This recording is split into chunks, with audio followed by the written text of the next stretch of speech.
నమస్తే. ప్రస్తుతం ఒక ప్రధానమైనటువంటి అంశంతో మీ ముందుకు రావడం జరిగింది. ఏఐసిటి గత సంవత్సరాలకి ప్రస్తుత సంవత్సరానికి ఏ విధంగా హ్యాండ్ బుక్ను మనకు ఏ విధంగా హ్యాండ్ ఇచ్చిందో ఒకసారి చూసినట్టయితే, గత సంవత్సరంలో ఫ్యాకల్టీకి కానీ విద్యార్థులకు కానీ ఎన్నో రైట్స్ ఉండేవి. ఏఐసిటి హ్యాండ్ బుక్లో చాప్టర్ 8 అనేది చాలా ప్రధానమైనటువంటి అంశాలతోటి ఉండేది. దాదాపు 20 పాయింట్స్, 8లో 20 క్లాసెస్ ఉండేవి. కానీ అవన్నీ కూడా లేవనెత్తేసేసేసింది. ఒకసారి మనం చూసినట్టయితే ఇది ఓల్డ్ హ్యాండ్ బుక్. ఇది ఇందులో చూడండి, చాప్టర్ 8 అన్ని అంశాలు ఉంటాయంటే మనకి ఫ్యాకల్టీకి కానీ విద్యార్థులకు కానీ కావాల్సినటువంటి మెయిన్ ఎజెండా పాయింట్స్ అన్నీ కూడా ఇందులో ఉంటాయి. ఎలాంటి యాక్షన్ తీసుకుంటారు, ఫ్యాకల్టీ ఉన్నా లేకున్నా, ఫ్యాకల్టీకి పే స్కేల్స్ ఇస్తున్నారా లేదా అనే అంశాలపైన వీటన్నిటిలో కూడా ప్రతి ఒక్క పాయింట్ కూడా రాసి ఉంటుంది. ఇది మనకి పాత హ్యాండ్ బుక్. అదేవిధంగా ఇందులో అపెండిక్స్ 6 ఉంటుంది. అపెండిక్స్ 6లో దాదాపు 42 పాయింట్లు ఉంటాయి. అందులో మనకు ఇన్సూరెన్స్ విషయంలో కానీ, ఫైర్ సేఫ్టీ విషయంలో కానీ, స్టూడెంట్స్ ఇన్సూరెన్స్ విషయంలో కానీ, ఎస్సీ ఎస్టీ కమిటీలు కానీ, ర్యాగింగ్ కమిటీలు కానీ, ఇవన్నీ టోటల్గా అందులోనే ఉంటాయి. దాన్ని కూడా టోటల్గా లేవనెత్తేసేసారు, తీసి పక్కకు పట్టేశారు. పక్కకు వేసారా లేదో మనం ఒకసారి చూద్దాం. ఈ ఓల్డ్ హ్యాండ్ బుక్.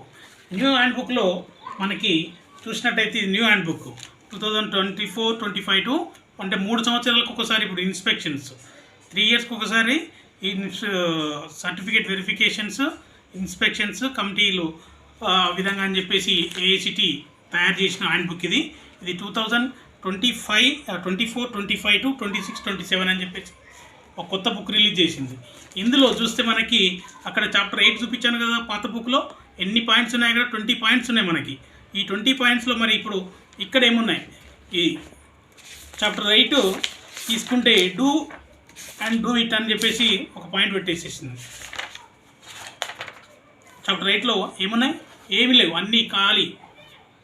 చాప్టర్ 8 మొత్తం ఖాళీ చేసేసింది. ఒకటే పేజ్, చాప్టర్ 8ని ఒకటే పేజ్ తయారు చేసేసాడు, అన్నీ లేవనే తీసేసాడు. ఏసీ 7లో కొన్ని పాయింట్స్ పెట్టాడు. అది కూడా ఫ్యాకల్టీకి ఏమున్నా ప్రాబ్లమ్స్ ఉన్నా స్టేట్ గవర్నమెంట్ చూసుకోవాలి అన్నట్టుగా ఉన్నాయి పాయింట్స్ ఇందులో పెట్టాడు. చాప్టర్ 7లో penal action and violation of norms అని చెప్పేసి పెట్టి, అందులో ఒక penal action against the institution in case of violation of the AICTE norms and regulations. AICTE norms and regulations ఎక్కడ పొందుపరిచారు క్లారిటీగా, అంటే ఏ విధంగా ఉంటాయి ఏఐసిటి నామ్స్, అవి ఎక్కడ ఉంటాయి, ఎక్కడ కూడా మెన్షన్ చేయలేదు. మెన్షన్ చేయకుండా violation of the norms of AICTE regulations అని చెప్పేసి ఫెనల్ యాక్షన్ అని చెప్పేసి పెట్టారు ఇక్కడ. అంటే చాప్టర్ 8లో, గతంలో చాప్టర్ 8లో ఉన్నటువంటి పాయింట్స్ని ఒక పాయింట్ తీసుకొచ్చి ఇక్కడ యాడ్ చేసేసారు సార్. అందులో అదే కాకుండా ఇక్కడ ఫ్యాకల్టీ ఒకవేళ ఫ్యాకల్టీ శాలరీ విషయంలో అడిగితే, శాలరీ విషయంలో మాకేం తెలియదు, మొత్తం స్టేట్ గవర్నమెంటే చూసుకుంటుంది లేదా కన్సర్న్ యూనివర్సిటీలే చూసుకుంటాయని చెప్పేసి ఈ పాయింట్లు మెన్షన్ చేసేసారు. అంటే ఇక్కడ కూడా ఇంకేం లేదు. ఇక తర్వాత పాయింట్స్ అన్నీ కూడా మనకు బెనిఫిట్గా అయితే ఏం లేవు.